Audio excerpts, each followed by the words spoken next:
Many of us know that Jonathan has created the Future Generation Fund.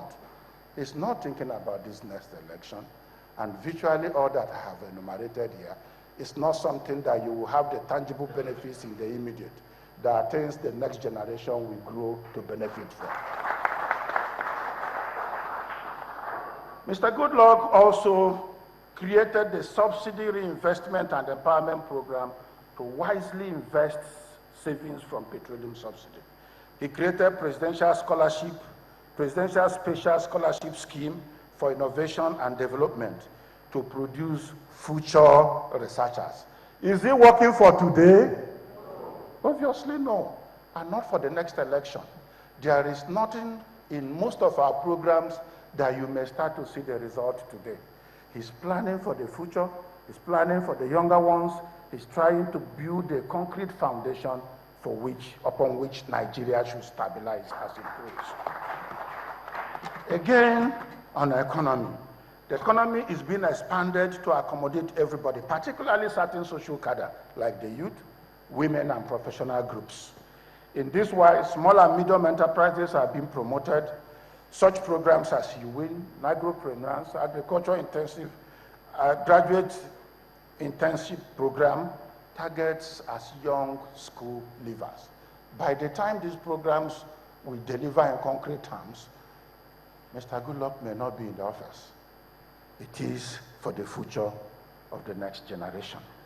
We promote allocation and implementation of projects that impacts on the largest demographic groups as against personal gains. This informs the rehabilitation of rail systems, focus on major arterial roads and bridges, development of new ports and expansion of old ones, expansion and upgrade of our airports, unbundling and privatization of power sector, and so on. Moreover, I am proud to note that as a result of proper project conception, planning, and execution, there is no more abandoned projects in Nigeria. White elephant projects are no more in Nigeria. Failed projects are no more in Nigeria.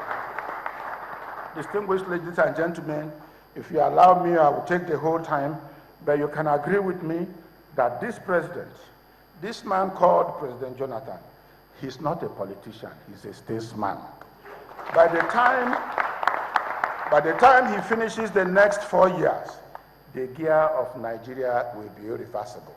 I thank you all.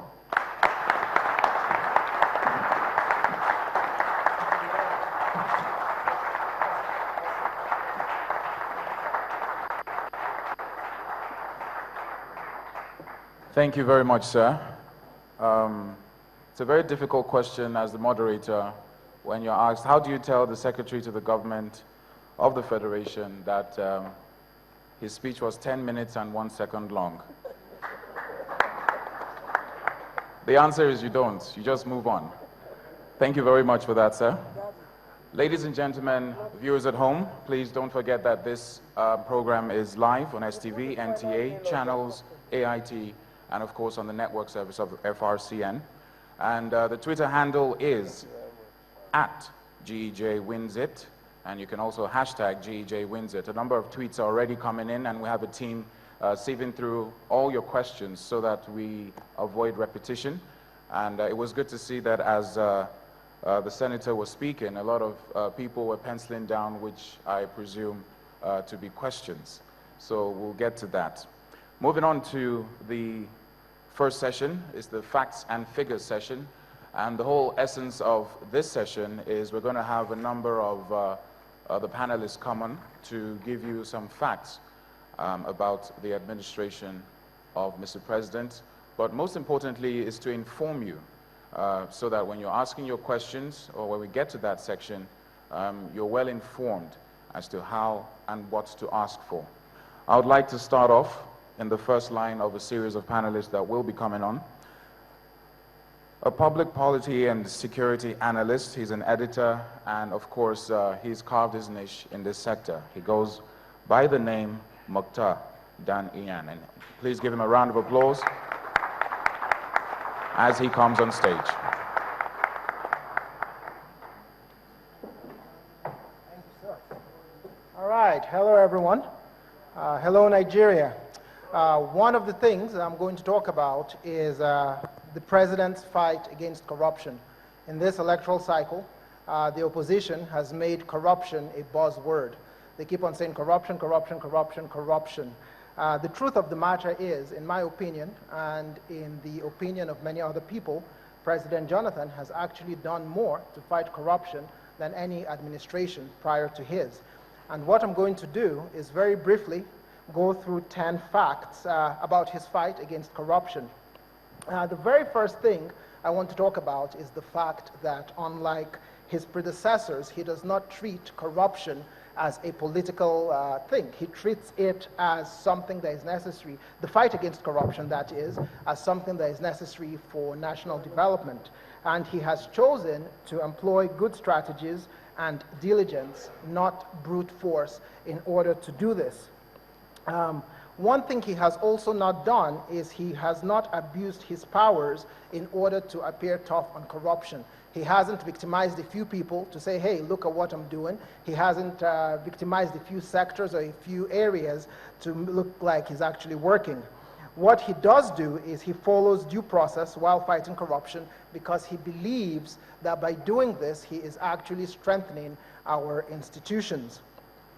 The third thing he's done, and many people don't know this, is he has actually granted the Economic and Financial Crimes Commission independence from the Attorney General and the Minister of Justice. What this means is that they can go after miscreants at their own pace based on their own findings.